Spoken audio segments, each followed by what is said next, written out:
SAC aircraft in full strike configuration.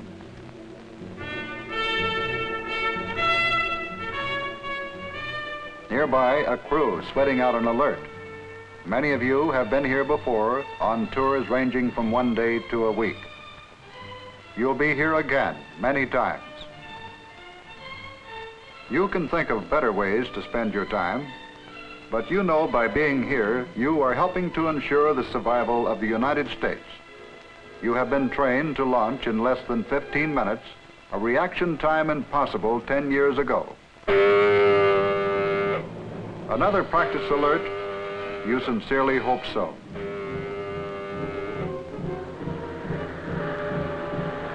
Now you are witnessing the goal which the entire command strives for, an instantaneous and professional response to years of living with USCMs, bomber streams, evaluation missions, and of course, 50-8.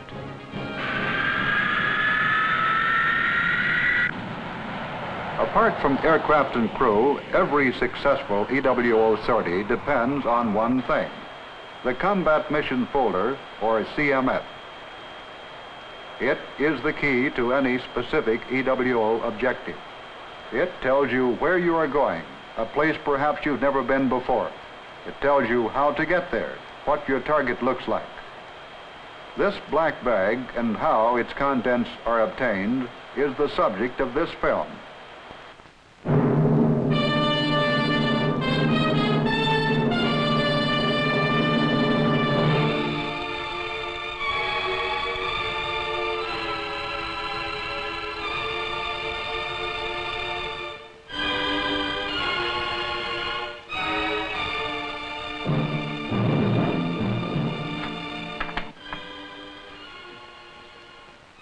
Needless to say, every SAC crewman and staff officer is familiar with this item, CMF. But do you comprehend the scope of the intelligence sources, the technical skill, and sensitive, complex instruments that contribute to the validity of these target materials which make up your CMF?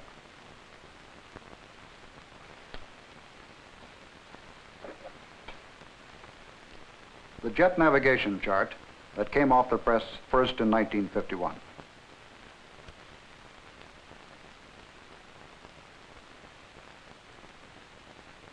The operational navigation chart that came off in 1958. It's a modified and improved version of the previous World Aeronautical Chart.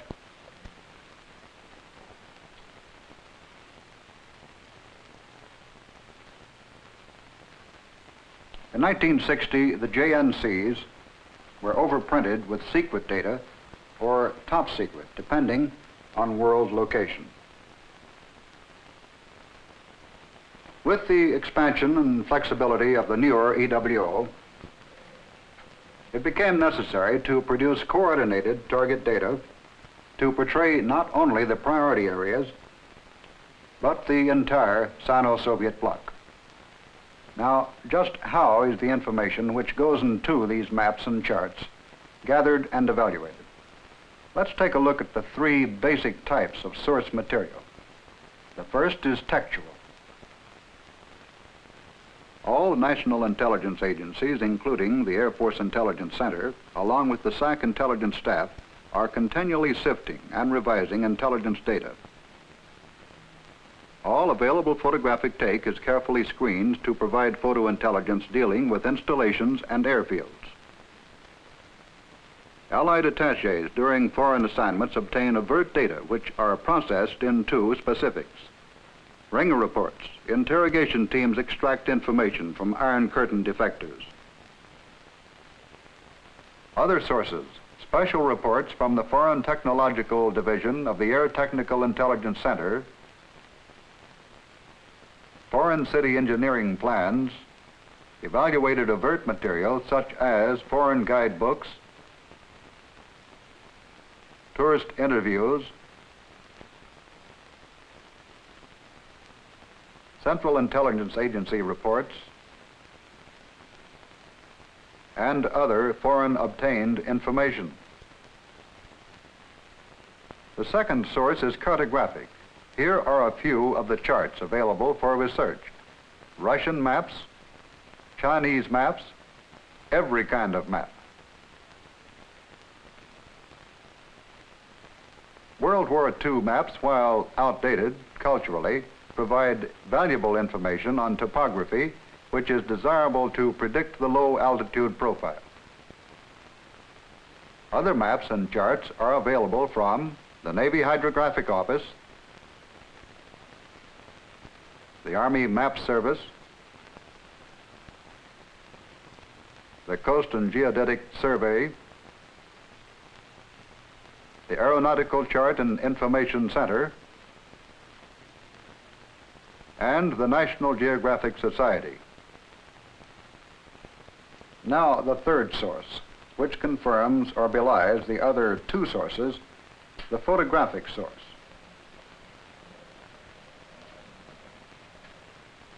One phase we label IBIT. Obtained in the late 1950s, it has since been prudently disseminated.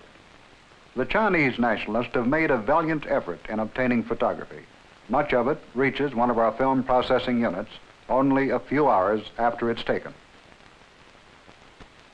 It is then studied for use in the Air Target Materials program. Then we have offshore photography, pictures of peripheral areas and coastal or border installation in which we are interested. Red Owl photography obtained from our aircraft flying Europe-Asia air corridors, and World War II German photography, which provides data on transportation nets and terrain.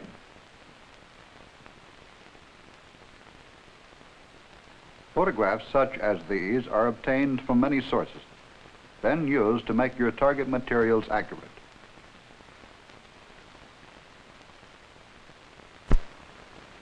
A certain amount of ground photography taken by attachés, tourists, and defectors finds its way into your CMF materials.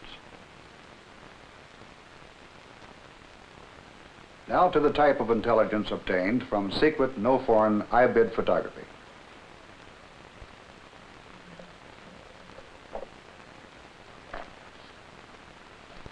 This is a Soviet heavy bomber base located at Ingalls on the Volga River.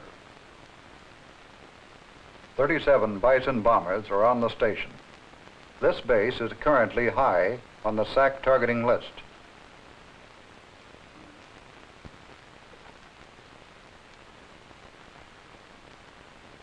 This is a bomber plant at Kazan, where Russia is presently building a supersonic bomber nicknamed the Blinder.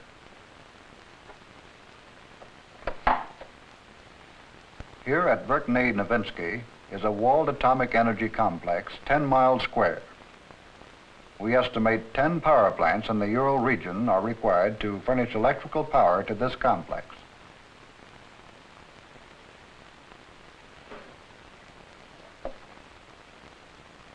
Most Soviet nuclear shots were conducted here at Semipalatinsk in the semi-desert area of Central Silesia.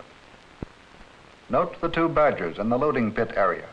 This is significant as a nuclear explosion was reported the same day at this proving ground.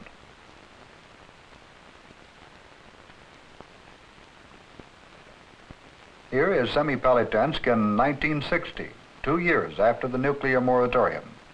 No aircraft are present, but the airfield and complex activity were being maintained in an operational state.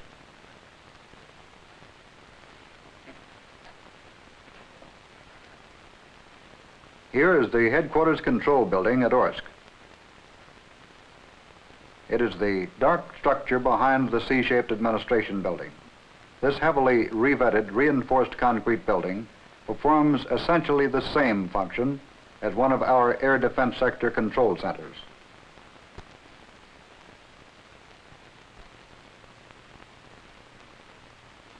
At Komsomolsk South Airfield is a fighter regiment consisting of 30 Frescos and 6 flashlight all-weather fighters with day fighters.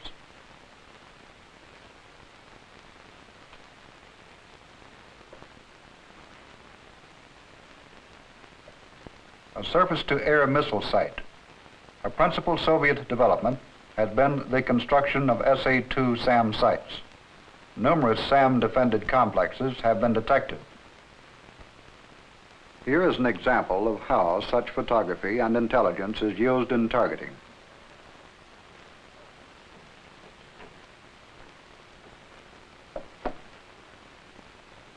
This is the port of Sovietskaya in the Far East, and this is Vanino, one of 2 airfields within the port area.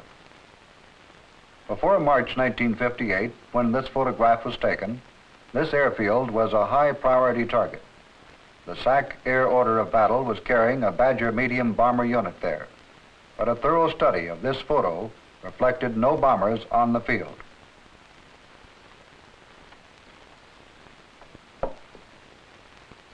However, at Alexeyevskoye, 12 miles north, photography taken the same month, March 1958, revealed a Badger unit. As a result of the new information, Alexeyevskoye was given a higher priority and Vanino was dropped to a much lower position. Until recently, we did not have this photography.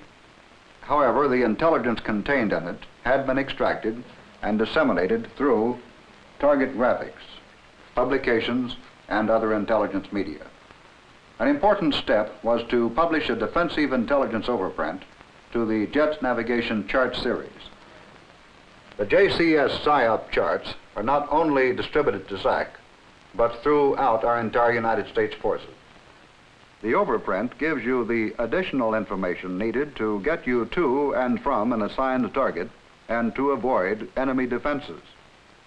It also relieves the navigator of plotting GPI points and provides information for emergency conditions such as replanting routes, bailout, or a crash landing in enemy territory. The publication of this special chart edition does much more than provide the crews with a finished product.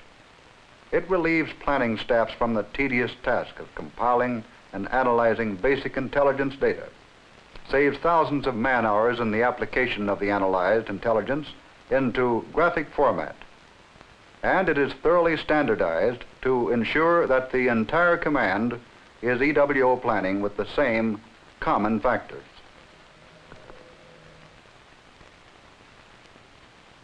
The Series 200 is another vital item in the CMF. It is a precision chart for use in planning and executing the bomb run. It graphically represents the latest, most accurate information on target location, radar reflectivity, cultural and topographical detail, and other data needed to find the target and bomb it by direct or offset radar, or in emergency by visual means. Originally, this chart was designed for the high-altitude bomb run. With the change in penetration and bomb release tactics, it was necessary to modify this graphic for high and low altitude considerations. Beginning in mid-1961, the 200 series air target chart portrays gradient rise, drainage patterns, and a modified radar return code which will provide the navigator with both high and low altitude features. Principal producers of this item are the 544th Reconnaissance Technical Group at Offutt and Recon Tech Squadrons at the 3 ZI numbered Air Force headquarters. Here, the most able people in the business convert all source material into accurate and current air target materials. These are the contents of a complete source package of a target area. Textual material is furnished on microfilm. Available maps in the source package will range from precisely surveyed, high-quality maps to crude approximation of considerable age and dubious geodetic and cartographic accuracy. Only those evaluated to be the most accurate available are used in chart compilation. But photography is the key to producing accurate charts and maintaining current estimates on enemy strength and posture. In 5 years, almost $6 million has been spent on the finest film processing machines, contact printers, and enlargers so maximum image quality can be retained in original negatives and prints. This $45,000 Eastman Precision Enlarger can enlarge a 1/2 inch square on a negative to a 10 by 10 inch print without loss of detail.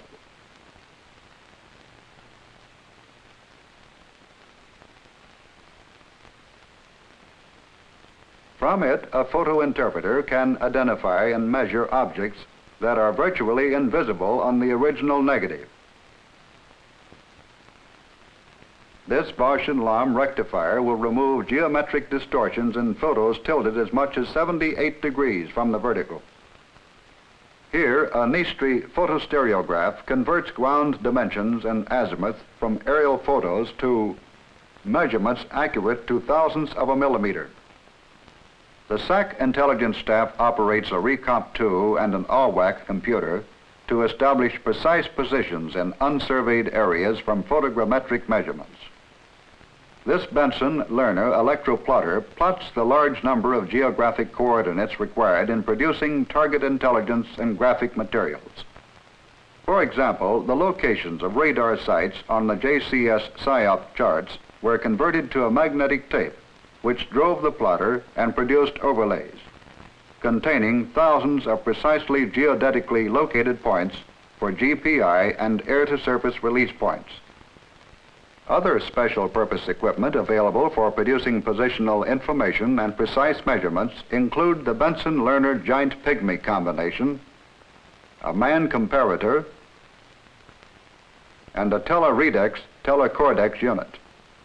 The resulting data from the entire operation is provided to chart compilation and target agencies.